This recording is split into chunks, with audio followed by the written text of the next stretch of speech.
Kurulus রাজ্যের আকাশ সীমানা দিয়ে বেশ কিছু গাড়িবহর এবং পাখি উড়ে যেতে দেখা গেল। তার মধ্যে বসে আছে সম্রাট সলেমান এবং বীরবল, এবং তাদের সৈন্যপূর্ণ তাদেরকে পাহারা দিয়ে নিয়ে যাচ্ছে। সম্রাট সলেমান নিজে সেখানে যাবে বলে সিদ্ধান্ত নিয়েছে। তিনি বরফের সেই মেরুর দেশে মেনাহাতির রাজ্যে যাচ্ছেন। বীরবলকে সে বলল, বীরবল, তোমাকে তারা ওইখান থেকে ফিরিয়ে দিয়ে ঠিক একটা ভালো করেননি। আমাদের দর্পি প্রোডাকশন হাউসের কি খবর?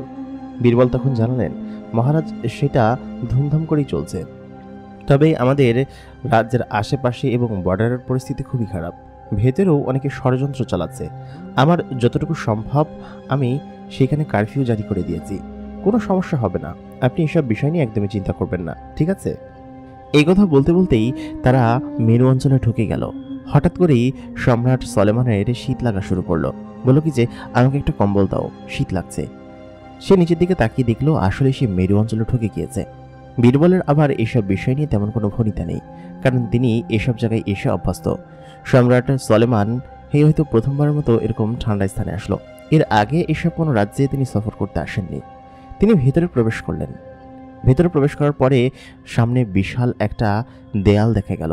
এই দেয়ালের ওই পাশেই মেনাহাতির রাজ্য, এবং সেখানে মেনাহাতি এবং তার একমাত্র চেলা কোল্ডার এবং ফট্টাস থাকেন। তবে এখন গেলে কি বলবেন আল্লাহই জানে। সম্রাট সলেমান বুঝতে পারছেন যে তিনি গেলে নিশ্চয়ই কেউ নিষেধ করবেন না। আর এর আগে আধিরাজ এই জন্তুটাকে জাগিয়ে গিয়েছিলেন, এবং তার আমলে এসব জন্তু বেশি ছিল। তিনি অনেক জন্তুকে মেরে ফেলেছেন, শুধুমাত্র মেনাহাতি বেঁচেছিল সেই যুদ্ধে। এবং তার কিছু চেলাপেলা হয়তো আছে, তারা পৃথিবীর কোনায় কোনায় ছড়িয়ে ছিটিয়ে আছে, এবং কোথায় আছে সেসব বিষয়ে তিনি জানেন না।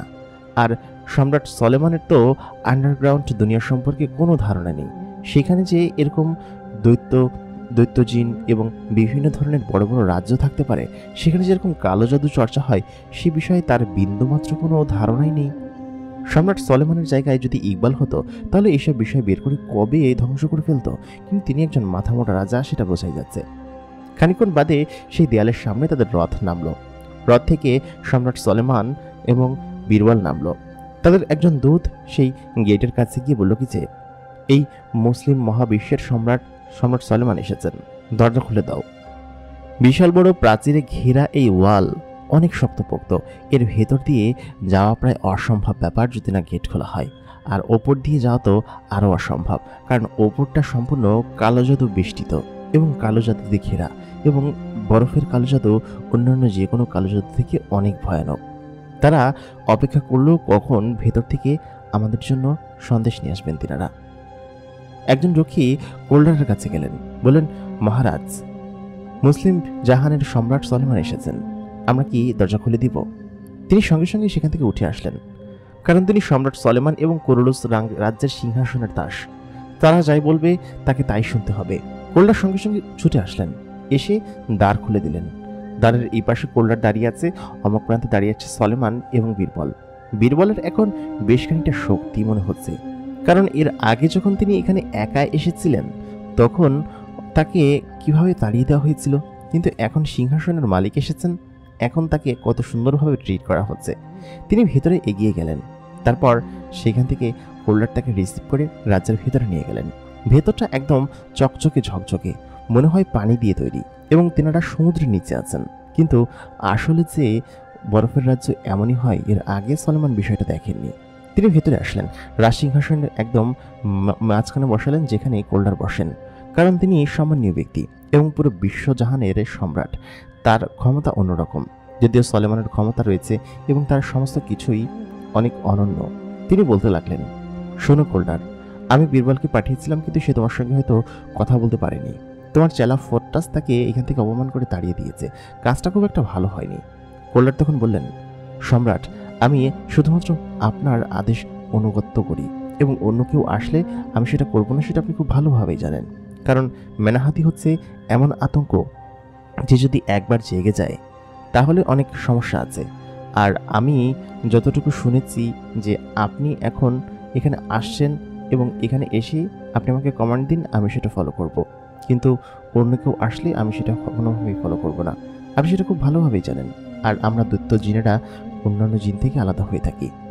সম্রাট সলেমান বললেন, তা বুঝতে পেরেছি, তাহলে ঠিক আছে, ওই চুক্তিই রইল। আমি যখন অর্ডার দিব একজন দূত পাঠাবো, বীরবলকেই পাঠাবো, তখন তুমি তাকে অবশ্যই আমার এখানে পাঠিয়ে দিবে এবং তোমার সমস্ত সৈন্য বহসহ আমাদের সৈন্যের সঙ্গে যোগ দিবে। পৃথিবীর অবস্থা ভালো না, কিন্তু যে কোনো সময় কালো শক্তি আমাদের উপর হামলা করতে পারে। আমরা কি শুধুই একে জাগাচ্ছি? আর এর মতো ক্ষমতাধর একজন সিংহাসনে যদি থাকেন, তাহলে কোনো কালো শক্তি আমাদেরকে কিছু করতে পারবে না। কোল্ডার জানালেন, আপনি হয়তো জেনে অবাক হবেন যে মেনাহাতি জেগে যদি দেখে পৃথিবীর এই অবস্থা, কি করবে আল্লাহ জানে। আর আধিরাজের কথা তিনারা খুব বেশি শুনতেন। আধিরাজের পরবর্তী সময় পৃথিবীতে কোনো দৈত্যজিন দেখা যায়নি, তবে এই একমাত্র আমি এদেরকে পাহারা দিচ্ছি। আর এদের রাজা আমি, আর আমার রাজা হচ্ছে মেনাহাতি। আমার যতটুকু মনে হয় যে আপনার যদি খুব বেশি প্রয়োজন না হয় তাহলে তাকে না জাগানোই উচিত। তখন সে বলল, তুমি কি বলছো সেটা তুমি জানো? সেই শয়তান জিনেরা আর শক্তি নিয়ে আমাদের কাছে ফিরে আসছে। আর সবথেকে বড় কথা, আমাদের রাজ্য একটা একটা করে আমরা হারাচ্ছি, যেমনটা আমাদের সম্রাট কুরুলুস থাকাকালীন সময় হয়েছিল। তখন কোল্ডার বললেন, আচ্ছা, আমাদের ইকবাল মারা গেল কিভাবে? আমি তো সেটাই বুঝতে পারছি না। সম্রাট সলেমান একটু কাদুস্বরে বললেন কি যে, ইকবাল ভাই খুবই ভালো একজন মানুষ ছিলেন। তেনার কথা এখনো আমার মনে পড়ে। তিনি কত ভালো মানুষ ছিলেন। তিনি যদি থাকতো তাহলে আজকে কি আমার এই দিন দেখতে হতো? তিনি তো এর আগে আমাদেরকে এই সংকট থেকে উদ্ধার করেছিলেন। তাই বলে প্রায় কান্নাই করে দিবে। এত অভিনয় যে সে করতে পারে সেটা দেখে বীরবল খানিকটা মুচকি হাসতে চাইল, কারণ ইকবালকে তো সে নিজের হাতে হত্যা করেছে, সেটা সে সবাইকে বলেছে। খানিকক্ষণ বাদে কোল্ডার জানালেন, মহারাজ, আপনি আজকে এখানে থেকে যান। আপনি থাকলে আমরা খুব খুশি হব। আর আপনি অবশ্যই মেনাহাতির সে চেম্বারটা দেখে যান। সম্রাট সলেমান বললেন, আমার এখন ভীষণ কাজ আছে, আমার এখন অন্য একটা জায়গায় যেতে হবে। তুমি এক কাজ করো, তুমি এখন এখানে সমস্ত কিছু পাহারা দাও, আর আমাদের সাথে কথা হলোই। আমি যখন অর্ডার দিব তখন তাকে জাগিয়ে সমস্ত সৈন্যবহর নিয়ে তৈরি হয়ে থাকবে, ঠিক আছে? আমরা যুদ্ধের প্রস্তুতি নিচ্ছি। কোল্ডার জানালো, কার বিরুদ্ধে যুদ্ধ? সম্রাট সলেমান বলল, কেন? শয়তান জিনেদের ক্যান্টিলিয়া যে এখনো বেঁচে আছে সে বিষয়ে কোনো ধারণা আছে তোমাদের? ক্যান্টিলিয়াকে হত্যা করতেই হবে। আমার মনে হয় না যে ক্যান্টিলিয়ার পরে আর কেউ আছে যে কিনা শয়তান জিনেদের হাল ধরতে পারবে। তারপর তিনি বললেন, আচ্ছা ঠিক আছে, আমি তাহলে এখন আসি। তুমি আমাদের কমান্ডের জন্য অপেক্ষা করো। আমার যতটুকু মনে হয় সপ্তাহখানিকের মধ্যেই তাকে আমরা জাগানোর জন্য নোটিশ পাঠাতে পারবো, ঠিক আছে? সম্রাট সলেমান তার গাড়ি বহরে উঠে বসল। ওয়ালের দরজা বন্ধ হয়ে গেল। সম্রাট সলেমান তার গাড়ি আবার কালো জাদুর মতো আকাশে উড়াল দিল। তিনি এখানে এসে বেশ খানিকটা খুশি, কারণ ওরা যদি কোনোভাবে জানতে পারে যে ইকবাল এখনো বেঁচে আছে, তাহলে হয়তো তারা বেঁকে বসতে পারে। এসব দৈত্যজিনেরা খুবই ধর্মপরায়ণ হয় এবং তাদের মালিক এবং সিংহাসনের খুব বেশি কদর করেন, যার কারণে সম্রাট সলেমান নিজে এসে এই জিনিসটাকে তাড়াতাড়ি করে, যত তাড়াতাড়ি সম্ভব সেটাকে উঠানোর জন্য তিনি বলে গিয়েছেন, এবং খুব দ্রুত সেটা হয়েও যাবে। আর ইকবাল যে বেঁচে আছে সেটা তার নিজের রাজ্যের মানুষরা তো আর কেউ জানে না, তাদের মুখ বন্ধ করে নিতে হবে। কিন্তু সম্রাট সলেমান এটা জানে না যে পুরো বিশ্বজুড়ে ছড়িয়ে গিয়েছে যে ইকবাল বেঁচে আছে, এবং ফরটাস সেটা পর্যন্ত জেনে গিয়েছে। তার কি হবে সে তো নিজেই বুঝতে পারছে না। সে হাসি মুখে কুরুলুস রাজ্যের দিকে রওনা দিল। আন্ডারগ্রাউন্ড কিংডমের একটা বাজার। সেই বাজারের মধ্যে ঘোমটা পরিহিত অবস্থায় দাঁড়িয়ে আছে নাফ। নাফ খুব চালাকির সঙ্গে সিংহাসন থেকে, মানে রাজদরবার থেকে বেরিয়ে এসেছে। বেরিয়ে এসে দেখবে যে এই রাজ্যগুলোতে কি হয়। সম্পূর্ণ কালো জাদুর ছায়া। তিনি যেখানেই দেখছেন কালো জাদু দিয়ে কিছু না কিছু করছে। বাজারের মধ্যে সমস্ত জিনেরা একে অন্য এক জায়গায় বসে আছে, তারা অন্যরা অন্য জায়গায় বসে আছে। একটা জিনকে ঘিরে কয়েকজন মানুষ দাঁড়িয়ে আছে এবং সেখানে বিভিন্ন কালো জাদুর ম্যাজিক দেখানো হচ্ছে। এ ওকে গায়েব করে দিচ্ছে, ও এই জিনিস কোথা থেকে নিয়ে আসছে। এখানে কালো জাদু এত বেশি চর্চা হয় সেটা নাপ দেখে তার গায়ের লোম দাঁড়িয়ে গেল। বাহিরের জগতে এত বেশি কালো জাদুর ব্যবহার একদমই নেই, কিন্তু এখানে চারিদিকে যা দেখা যাবে সবই কালো জাদু দিয়ে তৈরি। এমনকি দূরের ইমারত, তারপর বড় পাহাড়, উপত্যকা, আকাশ, সমস্ত কিছুই কালো জাদুর ইশারায় চলে এবং এই রাজ্যের মহারাজের ইশারায় চলেন। আর এই রাজ্যে যে কয়েকটা দৈত্যজিন দেখেছি সেগুলো দেখে নাফের হাত পা এখনো কাঁপছে, কারণ দৈত্যজিনেরা অনেক বেশি শক্তিশালী হয়। তিনি এর আগেও এদের তাণ্ডব দেখেছেন এবং এই সব বিষয় পড়েছেন। সেই আধিরাজের সময়কার যে সেই সব বিষয়গুলো তিনি খুব ভালোভাবে জানেন। তিনি হয়তো ক্যান্টিলিয়ার সদ্য সেনাপতি হয়েছেন, কিন্তু এর আগে তো তিনি ছিলেন একজন সেনা, তাই না? তিনি এর আগে এসব দৈত্য হাতির সঙ্গেও লড়াই করেছেন, যার ফলে এসব সম্পর্কে তার খুব ভালোভাবেই জানা আছে, যদিও তিনি খুব বড় একজন বীর। তিনি চারিপাশটায় হাঁটতে লাগলেন। হঠাৎ করেই একজনের সঙ্গে ধাক্কা খেলেন। লোকটা তার সঙ্গে ধাক্কা খেয়ে বললেন, কি মশাই, ঠিকমতো দেখে চলতে পারেন না? নাফ বলল কি যে, আমার ভুল হয়েছে। তিনি সঙ্গে সঙ্গেই তাকে এড়িয়ে সামনে গেলেন।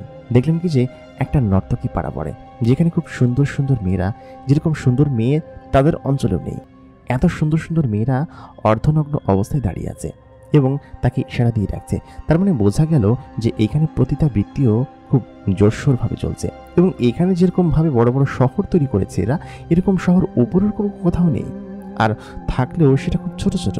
আর সেখানে এরকম অনাচার অবিচার বা এরকম পত্যালয়, এরকম বাজার, এরকম কোনো কিছু নেই। এখানে পৃথিবীর সমস্ত কিছুই, সমস্ত সুখ বিলাস বস্তু সব কিছুই আছে। এমনকি কিছু অদ্রব্য পানীয় দেখা গেল, যেগুলো কিনা জিনেদের খাওয়া নিষেধ এবং হারাম করা হয়েছে এক প্রকার, কিন্তু শয়তান জিনেদের এই রাজ্যের সমস্ত কিছুই আছে। তিনি হাঁটতে হাঁটতে একটা সুন্দরী মেয়ের সঙ্গে ধাক্কা খেলেন। সেই মেয়েটা তাকে বললেন কি যে, কি যাবেন নাকি, চলুন। নাফ বললেন কি যে, কোথায় নিয়ে যাবেন? সঙ্গে সঙ্গে মেয়েটা তার হাত ধরে টানতে টানতে নিয়ে গেল। মেয়েটা একটু বাদেই আকাশে উড়াল দিল। উড়াল দিয়ে খানিকক্ষণ বাদে শহরের শেষ মাথার একটা বাড়িতে তাকে নিয়ে আসলো। বলল কি যে, আপনি চাইলে আমরা এখানেই সমস্ত কিছু করতে পারি। নাফ বলল কি যে, আমি আপনার সঙ্গে সমস্ত কিছু করতে পারি, তবে আমাকে কিছু তথ্য দিতে হবে। সে বললেন কি যে, কি জাতীয় তথ্য? তখন নাফ তার দিকে কিছু মুদ্রা এগিয়ে দিলেন। বললেন কি যে, এটা তোমার উপহার। মেয়েটা মুদ্রাটা খুলে না দেখার আগেই বললেন কি যে, আচ্ছা ঠিক আছে, বলুন আমি আপনাকে কি সহায়তা করতে পারি। নাফ সঙ্গে সঙ্গে বলল, এই রাজ্য থেকে কোনো জিন কি আজ পর্যন্ত বাইরে গিয়েছে? তিনি বললেন কি যে, আমার জানা মতো তো জাননি, বাইরের পৃথিবীর সঙ্গে আমাদের সংযোগ সম্পূর্ণ আলাদা। আমাদের সমস্ত কিছুই এখানে উৎপাদন হয়, এখানে সমস্ত কিছু হয়। তবে আমি যতটুকু শুনেছি, এখানের জিনেরা আরও বেশ কয়েকশো বছর আগে আধিরাজের আমলে বাইরে গিয়েছিল যুদ্ধ করার জন্য। এরপরে আর যায়নি, গেলেও যেতে পারে। আমি বাপু এসব কিছু জানি না, আমার বয়স বেশি না, 300-400 বছর হবে। এই এই ছোট্ট একটা জীবনে আর কি বা দেখছি। মেয়েটা তখন নাফের কাছাকাছি চলে আসলো, তার কাপড়গুলো খুলতে শুরু করলো। নাফ বলল কি যে, না না, আমি তোমাকে শুধুমাত্র কথা বলার জন্য টাকা দিব, তোমার সঙ্গে কোনো কিছু করব না আমি। মেয়েটা তখন বলল, করবেন না তাহলে এখানে কেন নিয়ে এসেছে আপনাকে? সে আরেক পোটলা মুদ্রা তার দিকে এগিয়ে দিল। মেয়েটা খুশি হয়ে গেল, বলল কি যে, এই রাজ্যে আর কি কি আছে, গোপন কি কি তুমি জানো, সেসব কিছু বলো আমাকে। তিনি বললেন কি যে, আমি গোপন কিছু জানি না, তবে হ্যাঁ, আমাদের যে মহারাজ আছে সেই মহারাজের একটা প্রাণভ্রমরা আছে। সেই প্রাণভ্রমরা তার যে সিংহাসন আছে, রক্তের নদী তার বিল্ডিংয়ের আশেপাশে, সেখানে কোনো একটা জায়গায় লুকানো আছে এবং সেই প্রাণভ্রমরাটাই হচ্ছে আমাদের মহারাজের প্রাণ। এইটা লোকে মুখে শুনেছি, তবে কতটুকু সত্য জানি না। এই যে আপনার কিছু করা হলে করেন, না হলে চলে যায়, আমার কিন্তু ভাল লাগতেছে না আমার। সঙ্গে সঙ্গেই সে আরেকটা পোটলা এগিয়ে দিলেন। বললেন কি যে, 3টা পোটলা? আমি তো সারা জীবনেও এরকম পোটলা পাইনি। মেয়েটার এই কথা শুনে নাফ বলল কি যে, আপনি বলুন তারপর কি হচ্ছে এবং কোথায় কি আছে। সে বলেছে, আমি লোকমুখে শুনেছি, তবে আমি জানি না। সঙ্গে সঙ্গেই সে একটা পোটলা খুলল এবং খুলে সঙ্গে সঙ্গে অবাক হয়ে গেল। সে একটা রিয়াকশন দিয়ে বলল, কি ব্যাপার, এটা তো আমাদের সম্রাটের সিলমোহর সহকারে মুদ্রা। এই মুদ্রা আপনি কোথা থেকে পেলেন? মেয়েটার সঙ্গে সঙ্গে সতর্ক হয়ে গেল, বলল কি যে, আপনি কে? সে বললেন কি যে, আমি সম্রাট ক্যান্টেলিয়ার সেনাপতি। তিনি সঙ্গে সঙ্গেই সেখান থেকে গায়েব হয়ে গেল। মেয়েটার পিছু পিছু যাওয়া শুরু করলো, কিন্তু বাইরে গিয়ে সে পেল না। এরকমটা কেন হলো? এই রাজ্যে কি এমন চলছে? নাফ সেখান থেকে বেরিয়ে আসলো। বেরিয়ে এসে আশপাশটা আবার চোখ বোলাতে লাগলো। এখনই কিছুক্ষণের মধ্যেই তাকে সিংহাসনের সেই রাজ্যে আবার ফিরতে হবে, না হলে যে কোনোভাবেই যদি রাজা তাকে দেখে ফেলে এরকমভাবে আশেপাশে ঘুরতে এবং জাসুসি করতে, তাহলে সমস্যা আছে। ক্যান্টিলিয়া এখনও এই আন্ডারগ্রাউন্ড রাজ্য সম্পর্কে অজানা, যার কারণে নাফকে এখানে পাঠিয়েছেন এখানে জাসুসি করতে। আর এখন পর্যন্ত ক্যান্টিলিয়া এতটুকু জানে যে আন্ডারগ্রাউন্ড রাজ্য যদি কোনোভাবে বিদ্রোহ করে, তাহলে তার ক্ষমতা কোনোভাবেই টিকবে না। নিশ্চয়ই শয়তানদের রাজা তেনারা হয়ে যাবেন। এই কারণে তিনি ষড়যন্ত্র করার জন্য এখানে পাঠিয়েছেন, কিন্তু মূল সদর দপ্তরে যে বসবেন তিনিই হবেন রাজা। যদি এমন হয় যে এই রাজ্যের রাজা তাকে হত্যা করে সে রাজ্যে বসার চেষ্টা করে, তাহলে তো আন্ডারগ্রাউন্ড এবং ওপর সমস্ত কিছুই হারাবে। ক্যান্টিলের এই ভয় আছে। তিনি খুবই চালাক একজন জিন, যার কারণে তিনি নাফকে জাসুসি করার জন্য এবং সেই রাজাকে আমন্ত্রণ করার জন্য এখানে পাঠিয়েছেন। নাফ বেশি সময় নষ্ট না করে যতটুকু তথ্য পেয়েছে সমস্ত তথ্য নিয়ে তিনি চলে গেলেন সেই রাজ দরবারে তার নিজের রুমে। তার নিজের রুমে খুব নিরাপদে তিনি প্রবেশ করে ফেললেন, কারণ তাকে বাহির হতেও কেউ দেখেননি, ভেতরে আসতেও কেউ দেখেননি। তবে যতটুকু তথ্য পেয়েছে ততটুকুই যথেষ্ট তাকে রিপোর্ট করার জন্য। খানিক্ষণ বাদিয়ে দুজন রক্ষী এসে বললেন কি যে, মহারাজ আপনাদেরকে ডেকেছেন, আপনাদের ভোজের সময় হয়ে এসেছে। সবাই মিলে সেখানে গেল এবং ভোজ বিলাসে মেতে উঠল। চারিদিকে মেয়েরা নৃত্য করছে, জিন মেয়েরা, এবং সমস্ত আন্ডারগ্রাউন্ড রাজ্যে রাত নেমে আসলো। এখানে যে রাতও হতে পারে সেই বিষয়ে নাফের কোনো ধারণাই ছিল না, কারণ চারিদিকটা এত বেশি কালো জাদু বেষ্টিত অঞ্চল যে কালো জাদু দিয়ে এরা সব কিছু করে, এমনকি কালো জাদু দিয়ে খাবারও তৈরি করে। কি অদ্ভুত ব্যাপার! এত পরিমাণ কালো জাদুর ব্যবহার, এত পরিমাণ শিরক এবং আল্লাহর বিপরীতে এরা কাজ করে থাকে। আসল শয়তান তো তাহলে এরা, আমরা তো তাহলে কিছুই না। এরা সত্যিকার অর্থে শয়তান ইবলিশের চেলা। আমরা তো কোনোভাবেই ইবলিশকে খুব বেশি ফলো করি না, কিন্তু আমাদের আদিপিতা ইবলিশের সমস্ত বিষয় ফলো করে এরা। এসব বিষয় নিয়ে খুব বেশি মাথা ব্যথা হতে শুরু করলো নাফের। সে আস্তে আস্তে খেতে লাগলো এবং বললেন কি যে, মহারাজ, আমি মূলত ক্যান্টিলিয়ার একটা সংবাদ নিয়ে এখানে এসেছি। আমরা কুরুলুস রাজ্যে হামলা করতে চাই এবং পুরো বিশ্বের সম্রাট হতে চাই আমরা, এবং পুরো বিশ্বের সমস্ত শাসনভার নিতে চাই। তবে অনেক সমস্যা আছে। সেটা হচ্ছে আমাদেরকে কুরুলুস রাজ্য ধ্বংস করার জন্য সবাইকে হাত মেলাতে হবে, এবং সম্রাট কুরুলুসের সেটাই নির্দেশ আছে। অন্ততপক্ষে সমস্ত রাজ্যগুলো আমাদেরকে বৈঠক করার জন্য নির্দেশ দিয়েছেন। একমাত্র আপনিই বাকি আছেন। আগামী অমুক দিনে আমরা সবাই বৈঠকে বসবো। সেই বৈঠকে সমস্ত কিছু আমাদের খোলাসা করতে হবে। আশা করি আপনি আসবেন।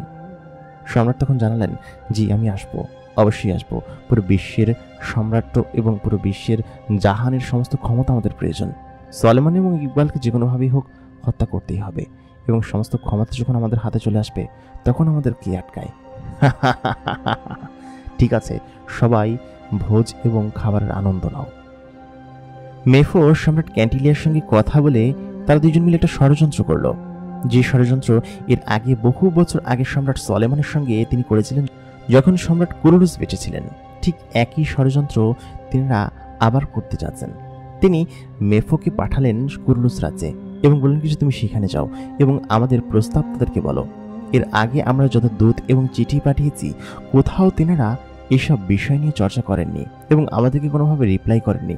আমার যতটুকু মনে হয় তুমি যদি এখন তাদের কাছে প্রস্তাব নিয়ে যাও তাহলে তারা অবশ্যই এইসব বিষয়ে আমাদের প্রতি আগ্রহ দেখাবে, কারণ পৃথিবীতে এখন চারিদিকে শত্রুতা প্রচুর পরিমাণ বেড়ে গিয়েছে। এখন যদি এই প্রস্তাব না পাঠানো হয় তাহলে হয়তো আমাদের অস্তিত্ব আবার বিলীন হয়ে যাবে, কারণ সম্রাট সলমান অনেক কিছু করতে চলেছে, আর সে কোথায় কোথায় যায় সেসব বিষয়ে কিন্তু আমরা সব কিছুই জানি, তাই না? মেহফা বলল কি যে, জি সম্রাট, আপনি যেটা বলবেন সেটাই, আমাদের সমস্ত কিছুই ভালো। আমাদের দক্ষিণ থেকে দূত এসেছিল খবর নিয়ে, সমস্ত দর্পি স্টেশনগুলো প্রচুর পরিমাণ দর্পি প্রোডাকশন করছে। আর সব থেকে সোনায় সোহাগা ব্যাপার হচ্ছে আমাদের ভেতর থেকে মানে আন্ডারগ্রাউন্ড থেকে নাফ খবর পাঠিয়েছে। সেখানের পরিবেশ খুবই ভালো এবং সমস্ত কিছু সেখানে রিসার্চ করা হয়ে গিয়েছে। নাফ সঠিকভাবে সেখানের মিশন সম্পূর্ণ করেছে এবং সে খুব দ্রুতই সম্রাটকে নিয়ে ফিরে আসবেন। ক্যান্টিলিয়া বলুন কি যে, বাহ, সমস্ত কিছু তো খুব ভালোভাবেই চলছে, তাহলে তুমি যাও কুরুলুস রাজ্যে, এখনই যাও, কোনো ভয় করবে না। তুমি সরাসরি কুরুলুস রাজ্যে পারমিশন নিয়ে যাবে। দরকার হলে যদি বন্দী হওয়া লাগে তাহলে বন্দী হবে। তুমি যে মেফো সেটা তারা খুব ভালোভাবে চেনে, আর আলকিসের ছেলেকে চেনে না এমন কেউ এই পৃথিবীতে নেই। তুমি অসীম ক্ষমতার মালিক। তোমাকে কালো জাদু দিয়ে এত শক্তি দিয়েছি যে তুমি নিজেও বুঝতে পারবে না যে তুমি একজন মানুষ নাকি জিন। মেফো সেখান থেকে চলে আসলো। মেফোর মাথায় বারবার শুধুমাত্র একটা জিনিসই ঘোরে, তার বাবা যে ক্ষমতার অধিকারী হয়েছিলেন সেই ক্ষমতা তাকেও অধিকারী হতে হবে। তার বাবার সমপরিমাণ ক্ষমতার অধিকারী সে এখনো হয়ে ওঠেনি। তার বাবা এই সিংহাসনে বসার জন্য সমস্ত ছক কষে ফেলেছিলেন, এমনকি বড় শয়তান এবং ক্যান্টিলাকে হত্যা করার সমস্ত সরঞ্জাম তিনি জোগাড় করে ফেলেছিলেন। সেই বইটা এখন কোথায়? তার বাবা যে বইটা তৈরি করেছিলেন সেই বইটা খোঁজাই হচ্ছে তার একমাত্র উদ্দেশ্য। সেটা কি এখনো আছে নাকি ধ্বংস হয়ে গিয়েছে? সে সেটাকে খোঁজার জন্য অনেক জায়গায় গিয়েছে এখন পর্যন্ত, কিন্তু কোথাও সে পায়নি। সেই বইটা যদি সে একবার পেয়ে যায় আর এবাকে যদি সে কোনোভাবে হোল্ড করতে পারে, তাহলে সে নিশ্চিত রূপে সেই জিনিসটাকে অবশ্যই খুঁজে বের করে ফেলতে পারবে এবং পুরো বিশ্বের সাম্রাজ্যের সম্রাট হতে পারবে। শুধুমাত্র শয়তানদের সম্রাট নয়, পুরো বিশ্বের সম্রাট হতে পারবে। মেহবুব প্রতিদিন ঘুমালে একটা জিনিস দেখেন, তিনি দেখেন সে খেলা করছেন এবং তার মা শাড়ি পরিহিত অবস্থায় তার কাছে এগিয়ে আসছে, বলছে, বাবা বাবা খেয়ে নাও, খেয়ে নাও এই কয়টা খাবার।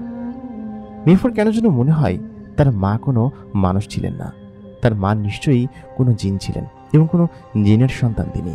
কারণ হচ্ছে তার মধ্যে যে অলৌকিক ক্ষমতা আছে, এটা শুধুমাত্র কালো জাদুর বলে তো আসার কথা নয়।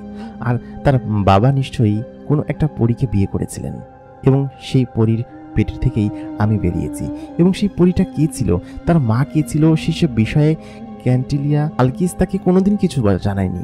এমনকি তিনি ক্যান্টিলিয়ার কাছেও জিজ্ঞেস করেছেন যে তার মাকে, সেসব বিষয়েও ক্যান্টিলিয়া তাকে কিছু জানায়নি। তার বাবা তাকে জানাতে চেয়েছিলেন, কিন্তু তার আগেই তো তিনি মারা গেলেন। তার বাবার বয়স অনেক হয়েছিল, 300-400 বছর তো হবেই। একজন মানুষ এত বছর পর্যন্ত বেঁচে আছে, এটাই যেন অপার বিস্ময়। তবে কালো জাদুর দ্বারা সমস্ত কিছুই সম্ভব, সে নিজে চাইলে এটা করতে পারবে। আর সে যেহেতু তার বাবার থেকে বেশি ক্ষমতাধর, বেশি শক্তিশালী, সেহেতু তার জন্য এসব কোনো বিষয় না। তাকে শুধু বের করতে হবে যে তার রক্ত কি, সে কি আসলেই মানুষের সন্তান নাকি জিন এবং মানুষের সন্তান। সেটা বের করার জন্যই, নিজের পরিচয় অস্তিত্ব খুঁজে বেড়ানোর জন্যই সে অনেকবার অনেক জায়গায় গিয়েছে, কিন্তু কারোর কাছ থেকেই কোনো সন্ধান তিনি পাননি। তিনি ব্রাজিলের ঘন বেষ্টিত অঞ্চলের উপর দিয়ে উড়ে যাচ্ছেন আর এসব বিষয় ভাবছেন। মেফো যখন আকাশ সীমানা দিয়ে উড়ে যায়, তখন তার সাথে প্রায় 101টা জিন একসঙ্গে ওড়ে, একসঙ্গে এই ঢিপি বেঁধে থাকে। দেখে মনে হবে যে তার গায়ের সঙ্গে সেটে আছে, কিন্তু এটা তার নিজস্ব তৈরি করা এক ধরনের শেল্টার। দেখে মনে হয় যে জিনেরা তার সামনে যেই পড়বে তাকে হামলে কুমলে খাবে, কিন্তু মেফো অর্ডার না দেওয়া পর্যন্ত তারা কোনো কিছুই করে না। এবং মেফো চাইলে তারা যে কোনো সময় অদৃশ্য হয়ে থাকতে পারে। মেফোর সঙ্গে এরা সব সময় থাকেন। এটা মেফো নিজে তৈরি করেছেন নিজের কালো শক্তির বলে, এবং তার মধ্যে যে অন্য ধরনের ক্ষমতা আছে সেটা সে মাঝে মধ্যেই প্রয়োগ করলেই বুঝতে পারে যে সে আসলে কোনো মানুষ নন, সেও একজন জিন। খানিক্ষণ বাদে মেফো কুলুরস রাজ্যের বর্ডারে চলে আসলো।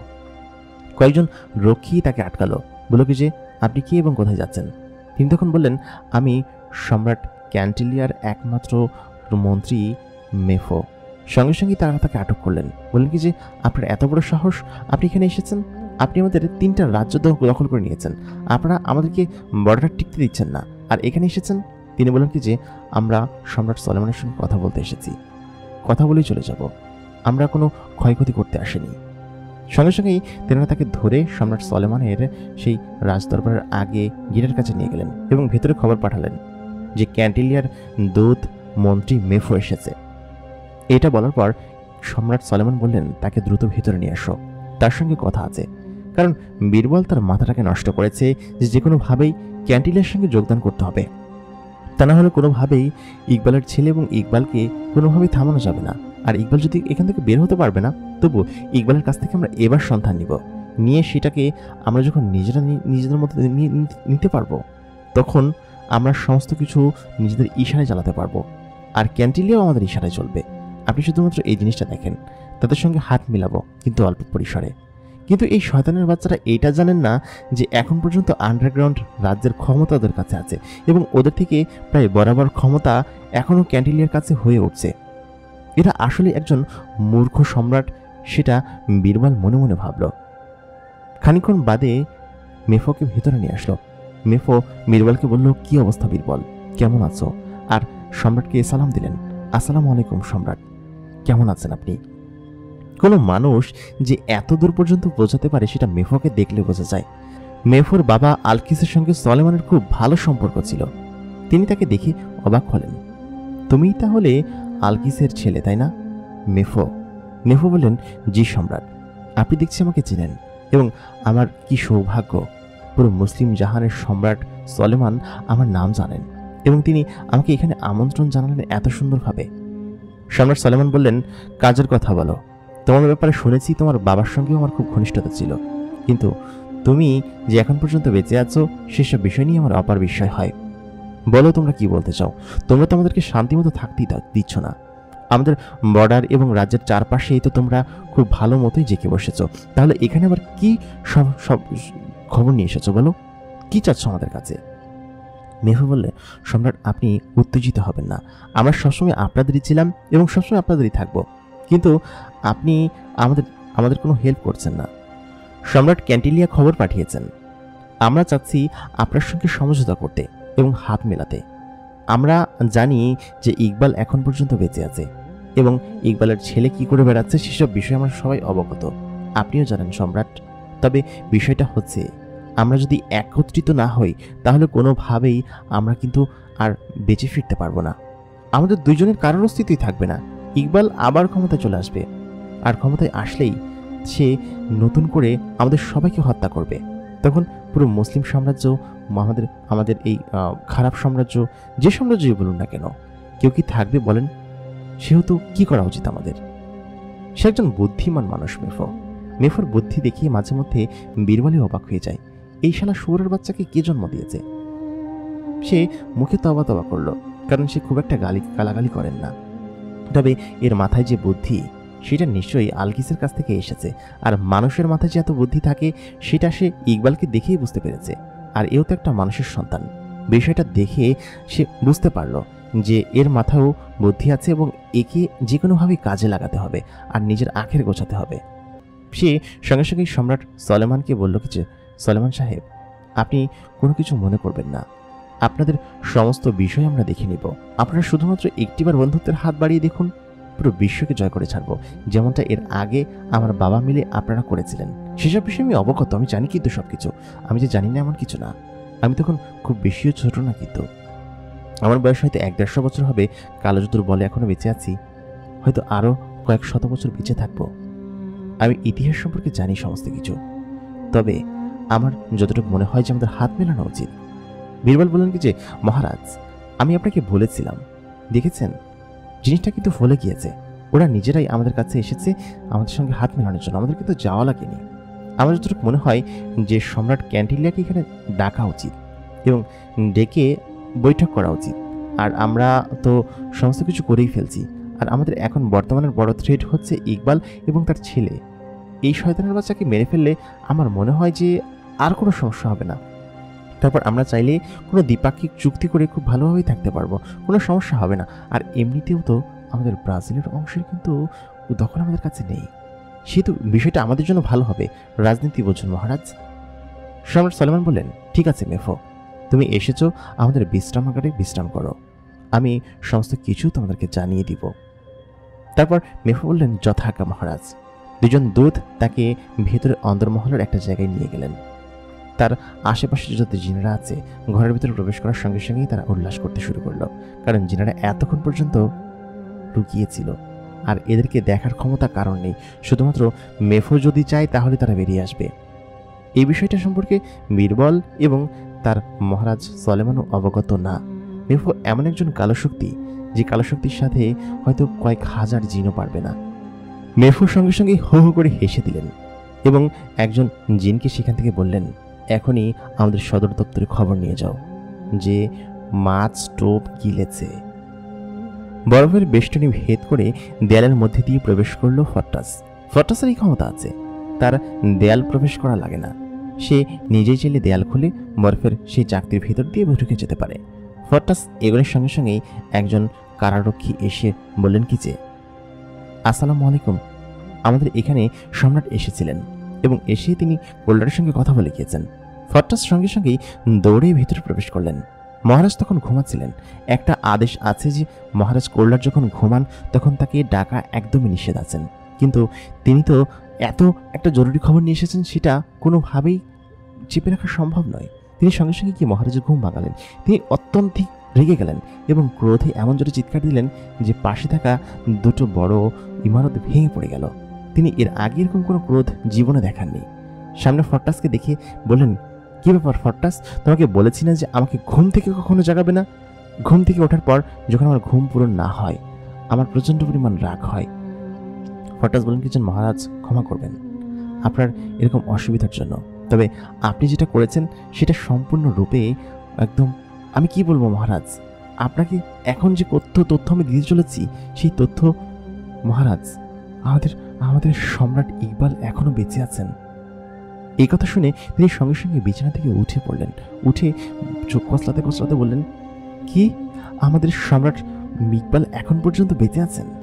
ফরটাস তখন বললেন, জি, আপনি যা শুনেছেন সেটাই। আর আমাদের যুবরাজ ইউসুফও এখন পর্যন্ত বেঁচে আছেন।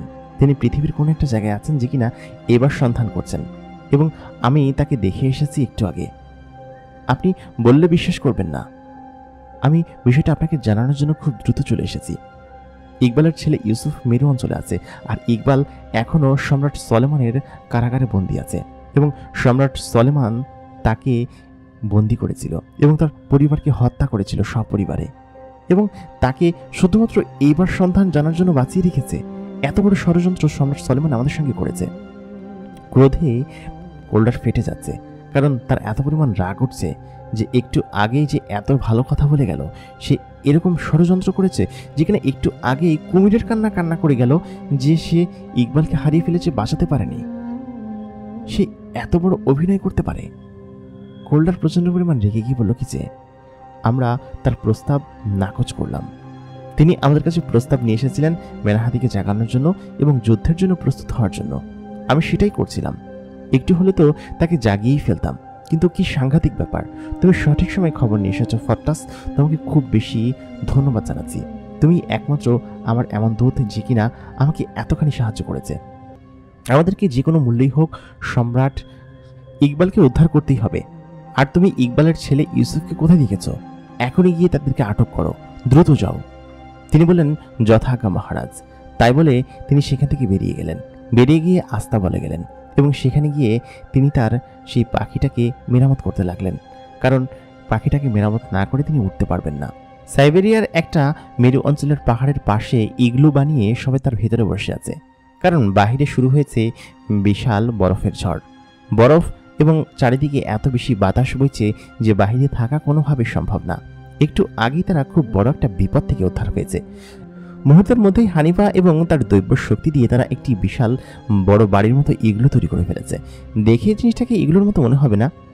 ইউসুফ তার ভেতরে প্রবেশ করেছে এবং সবাই ভেতরে বসে আছে। ভেতরটা বেশ খানিকটা গরম, কিন্তু বাহিরে বিশাল ঝড় চলছে। এর মধ্যে তারা যাবে কিভাবে সেটাই বুঝতে পারছে না। সে মায়াকে এখান থেকে চলে যাওয়ার জন্য বলেছিল, এমনকি হানিফাও তাকে যাওয়ার জন্য তৈরি করে দিয়েছিল, কারণ তার সঙ্গে বেশ কয়েকটা জিনও এসেছিল এবং হানিফার সঙ্গে বেশ কয়েকটা জিন সবসময় থাকেন। হানিফা চাইলেই তাদেরকে যে কোনো সময় ডাকতে পারে। বরফুটি ইগলুর এক পাশে বসে আছে মায়া এবং ইউসুফ, আর বাকি এক পাশে হানিফা এবং সেই বৃদ্ধ লোকটা গল্প করছেন। বৃদ্ধ লোকটা হানিফাকে বলল, আমাদেরকে নিশ্চয়ই ওই পাহাড়ি উপত্যকায় যেতে হবে, যে জায়গাটা খুবই ভয়ানক, এবং আমাদের সম্রাট খুব ভালোভাবে জানেন যে এটা নেওয়ার জন্য জিনেরা কত বেশি তোড়পাড় করবেন, যার কারণে তিনি এত বেশি সিকিউরিটি বেষ্টিত করে রেখেছেন যে ওইখানে যাওয়াটা প্রায় অসম্ভব ব্যাপার, যে মালিক এখানে রেখেছে তাকে ব্যতীত। এবং এটা শুধুমাত্র আমাদের সম্রাটই পারবেন আমার যতটুকু মনে হচ্ছে। আপনার কি মনে হয়? হানিফা বলল, আমার যতটুকু মনে হয় যে হানিফা এবং ইউসুফ দুজনেই সেখানে পৌঁছাতে পারবে, এবং ইউসুফ যদি একা সেখানে যায় তাহলে হয়তো পারবে। আর আমাদেরকে মায়াকে যে কোনোভাবেই হোক পাঠিয়ে দিতে হবে এখান থেকে, না হলে ওকে সমেত এখানে কোনোভাবে সম্ভব না। ইউসুফ নিজেই ডাইভার্ট হয়ে যাচ্ছে, যে কোনোভাবে পাঠিয়ে দিতে হবে। আর যদি ইউসুফ এবং আমি যাই তাহলে হয়তো বিষয়টা বেশ ভালো হবে। আমি আপনাকে আর বিপদে ফেলতে চাই না, আপনি দয়া করে এবার চলে যান। কারণ হচ্ছে আমি জানি যে সামনের রাস্তা খুব ভয়ানক, এবং এই ভয়ানক রাস্তা দিয়ে কোনোভাবেই আমরা সামনে এগোতে পারবো না। আপনি থাকলে নিশ্চয়ই কোনো ক্ষতির সম্মুখীন হবেন। আমি এবং ইউসুফ সেখানে যাব, সমস্যা নেই, আপনি সকাল হলেই চলে যান, ঠিক আছে? বৃদ্ধ লোকটা তখন বললেন, না না, আমি জিনিসটা তোমাদেরকে পাইয়ে দিয়ে তারপরেই যাব। আর আমাদের সম্রাটের সঙ্গে আমাকে যেভাবেই হোক দেখা করতে হবে, তেনাকে আমাদের উদ্ধার করতেই হবে। আমার বন্ধুকে আমি কতদিন দেখি না, আমার কত কাছের বন্ধু ছিল ইকবাল। আহারে, ছেলেটাকে এরকমভাবে শাস্তি পেতে হলো কোনোদিন ভাবিনি। আমার খুব দুঃখ লাগে। সঙ্গে সঙ্গে ইউসুফ এসে বলল, কী ব্যাপার চাচাজান, কান্না করছেন কিসের জন্য? তখন তিনি বললেন, না না, তেমন কিছু না, তোমার বাবার জন্যই খারাপ লাগছে আমার। তবে ইউসুফ জানালো যে চাচাজিন যা বলেছেন তাই করেন আপনি, কারণ সামনের রাস্তা অনেক ভয়ানক। আর মায়া, তুমি এবং চাচাজান দুজনে চলে যাও, আমরা খুব শীঘ্রই চলে আসব, ঠিক আছে? মায়া এবং চাচাজান দুজনে রাজি হলেন। বললেন কি চাচা ঠিক আছে, কালকে সকালে আমরা চলে যাব এবং হানিফা এবং ইউসুফ সামনের দিকে এগিয়ে যাবেন। নিশ্চয়ই ওই পাহাড়ের সামনে যে ভয়ঙ্কর বড় পাহাড়টি আছে, সেই পাহাড়ের কোনো একটা পাদদেশে জিনিসটাকে লুকানো আছে। তারা বুঝতে পেরেছেন ইকবাল এবং ইউসুফ দুজনেই বেশ জ্ঞানী। তারা যে কোনো জিনিস চোখে দেখলেই বুঝতে পারে। ইউসুফের কেন যেন মনে হচ্ছে ওই পাহাড়ের পাদদেশেই আছে এবং তার বাবা জিনিসটাকে ওইখানেই লুকিয়ে রেখেছেন। এই জিনিসটাকে উদ্ধার করার জন্য ইউসুফের অনেক বেশি কাঠখড় পোড়াতে হবে এবং তাকে উদ্ধার করতেই হবে তার নিজের প্রাণ গেলেও, কারণ তার বাবা এখন পর্যন্ত সেই কারাগারে বন্দী। সেখান থেকে তাকে যে কোনো মূল্যে আনতেই হবে ফিরিয়ে। গল্প করতে করতেই বাহিরে অনেকটা ভোরের আলো ফুটে গেল। এই অঞ্চলে সাধারণত রাত খুব একটা বেশি হয় না, কারণ সাইবেরিয়ার এই অঞ্চলগুলোতে রাত খুব অল্প হয়, দিন বেশি থাকেন। এখন দিনের বেশি সময় চলছে, সেই তো রাত দেখতে দেখতেই পার হয়ে গেল। বাহিরে বরফের ঝড়ও থেমে গেল, অনেকটা স্বাভাবিক হয়ে আসলো। খানিকক্ষণ বাদে মায়া বলল কি যে, ইউসুফ আমি আরেকটু সামনে যাই তোমার সঙ্গে, তারপর না হয় আমি এবং চাচাজান দুজনে একসঙ্গে চলে যাব। তাদের রথ বহরের যে গাড়িটা আছে সেটা পেছন দিয়ে খানিকটা ওপরে হাওয়ায় ভাসতে লাগলো। সেই ইউসুফের সঙ্গে হেঁটে হেঁটে সামনের দিকে যাচ্ছে। এই পাহাড়টায় পার হলেই তারপরে অনেক বড় বড় তুর পাহাড় এবং বরফের পাহাড়। এই পাহাড় দুটো পার হতে পারলেই তারা পৌঁছাতে পারবে এবার কাছাকাছি। তবে সেখানে আছে কি না তা জানা নেই। তবে কতটুকু খতরা এবং ভয়ঙ্কর জিনিস পাড়ি দিতে তাদেরকে ওই পাশে যেতে হবে সেই বিষয় সম্পর্কেও তারা বুঝতে পারছে। মায়া এবং সেই বৃদ্ধ লোকটা গাড়িতেই বসে আছেন, কারণ তাদেরকে গাড়িতে বসে থাকার নির্দেশ দেওয়া হয়েছে। ইউসুফ এবং হানিফার সামনে এগিয়ে গেল।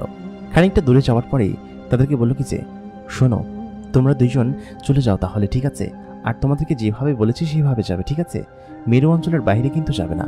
রানা প্যালেসে যতক্ষণ না পর্যন্ত পৌঁছাচ্ছ ততক্ষণ পর্যন্ত আমরা নিশ্চিন্তে থাকতে পারবো না। আর তোমাদের সঙ্গে আমার সর্বোচ্চ লেভেলের সেনা দেওয়া আছে, নিশ্চয়ই কোনো সমস্যা হবে না। আর তুমি যে গাড়িটা নিয়ে এসেছো, এই গাড়িটা দেখলেই তো সবাই বুঝতে পারবে যে তুমি কার মেয়ে। সে তো এরকম গাড়ি আর ব্যবহার করবে না, ঠিক আছে? এটা এখানেই থাকুক। এতে করে তাদেরকে ডাইভার্ট করা যাবে। আর যদিও জিনেরা কখনো মেরু অঞ্চল আসবে না, তবুও ঠিক আছে, এই কোনা বিস্তৃত ধরে অঞ্চলগুলো দিতে তারপর চলে যাবে, ঠিক আছে? তারপর তারা বলল যে আচ্ছা ঠিক আছে। তাদের গাড়িটা খানিকটা পেছনে মুড়ল। পেছনে মুড়ে হালকা একটু দূরে গেল। ঠিক তখনই একটা চিৎকারের শব্দ তাদের কানে ভেসে আসলো। তারা দেখতে পেল বরফের বিশাল বড় বড় দৈত্যের মতো কিছু একটা তাদের দিকে এগিয়ে আসছে এবং সেই বরফ থেকে তারা আস্তে আস্তে দৈত্যতে পরিণত হয়ে গেল। হানিফা তাদের সঙ্গে লড়াই করার চেষ্টা করছে, কিন্তু তাদের শক্তি এত বেশি যে হানিফা কোনোভাবেই তাদের সঙ্গে পেরে উঠবে না। বেশ কয়েকজনকে মারার পরে তারা আবার উঠে দাঁড়ালো। ইউসুফও নিজে লাফ দিয়ে উঠে বেশ কয়েকটা দৈত্যকে মেরে শুইয়ে দিল, কিন্তু তাদের প্রতি কোনো প্রতিক্রিয়া হচ্ছে না। দৈত্যগুলোর সঙ্গে সঙ্গেই তাদের উঠে আবার দাঁড়াচ্ছে। তাদেরকে যত বেশি রক্তাক্ত করা হোক না কেন, তারা নিচে পড়ে খানিকক্ষণ শুয়ে থেকে আবার উঠে পড়ছে। এরা কি ধরনের দৈত্য আর কি ধরনের জিনিস এরা, যে এদেরকে এত প্রতিহত করার পরে উঠে দাঁড়াচ্ছে? চারিদিকে তাদের সংখ্যা বেড়ে যেতে লাগলো এবং তারা বরফ থেকে তৈরি হচ্ছে। এত বেশি তৈরি হয়ে গেল যে মুহূর্তের মধ্যেই তাদেরকে বন্দি করে ফেলবে অবস্থা। সঙ্গে সঙ্গেই তাদেরকে ধরে ফেললো তারা। পেছন থেকে মায়া এবং ইকবালের বন্ধু দেখে সঙ্গে সঙ্গে তারা ছুটে আসলো এবং মায়া বলল কি যে, ওদেরকে ছেড়ে দে, না হলে কিন্তু তোদের খবর আছে। হানিফা বলতে লাগলো, তোমরা এখান থেকে চলে যাও, তোমরা কেন ফিরে এসেছো? দ্রুত এখান থেকে চলে যাও। মায়া তার জাদু শক্তি বলে একটা বরফের গোল্লা তাদেরকে ছুঁড়ে মারল এবং আগুনের গোল্লাও ছুঁড়ে মারল, কিন্তু তাদের খুব বেশি একটা ক্ষতি হলো না। সঙ্গে সঙ্গে সেখান থেকে দুইজন দৈত্য উড়ে এসে মায়াকে ধরে ফেলল এবং ধরে তাদেরকে বন্দি বানালো, সবাইকে বন্দি বানালো এবং সে বৃদ্ধ লোকটাকেও শক্ত করে বেঁধে ফেললো। হানিফা তাদেরকে বারবার জিজ্ঞেস করতে লাগলো, তোমরা কারা এবং তোমরা আমাকে কোথায় নিয়ে যাচ্ছ? তোমরা এখানে কি করছো? কোনোভাবেই হানিফার কথা শুনলেন না তারা হানিফাকে সজোরে আঘাত করলেন। হানিফা নিচে হাঁটু গিরে বসে পড়ল। ইউসুফের হাতটাও বেঁধে ফেললেন, বেঁধে ইউসুফের মাথায় সজোরে আঘাত করলেন। এমনকি সবার মাথায় আঘাত করলেন এবং তাদেরকে কিছু একটা করা হলো, যার ফলে তারা সেখানে অজ্ঞান হয়ে গেল। তারপর তাদের আর কিছু মনে রইল না। তারা সবাই বিজয় উল্লাস করতে লাগলো, এমন উল্লাস যেন তারা অনেক বড় কিছু পেয়ে গিয়েছে, এবং তারা হাসতে লাগলো। প্রিয় দর্শক, জিনের দুনিয়াস এপিসোড নাম্বার 6 এখানেই শেষ। এপিসোড নাম্বার 7-এ কী হবে সেটা জানতে হলে অবশ্যই আমাদের সঙ্গে থাকুন। এতক্ষণ কণ্ঠে আমি ইমরান আপনাদের সঙ্গে ছিলাম। আশা করি জিনের দুনিয়া গল্পগুলো আপনাদের কাছে খুব বেশি ভালো লাগছে। কেমন লাগছে আমাদেরকে কমেন্ট করে জানাতে ভুলবেন না। সবার প্রতিক্রিয়া জানাবেন, কেমন লাগছে সেটা আপনাদের কমেন্ট পড়ে আমি জানতে পারি যে আসলে আপনাদের কাছে ভালো লাগছে। এবং আপনারা বেশি বেশি করে ভিডিও ওয়াচ টাইম দিবেন, ভিডিও কেউ ডাউনলোড করে দেখবেন না। আমাদের গত এপিসোডটাতে খুব ভালো সাড়া দিয়েছেন আপনারা। এপিসোড নাম্বার 6ও শেষ হয়ে গেলে এপিসোড নাম্বার 7-এ কী হবে সেটা জানতে হলে অবশ্যই আমাদের সঙ্গে থাকুন। আর হচ্ছে জিনের দুনিয়া সিজন 1 এবং 2 যারা দেখেননি তারা অবশ্যই দেখে আসবেন। তাহলে দেখা হচ্ছে পরবর্তী এপিসোডে। ততক্ষণ পর্যন্ত সবাই ভালো থাকবেন, সুস্থ থাকবেন। খুদা হাফেজ।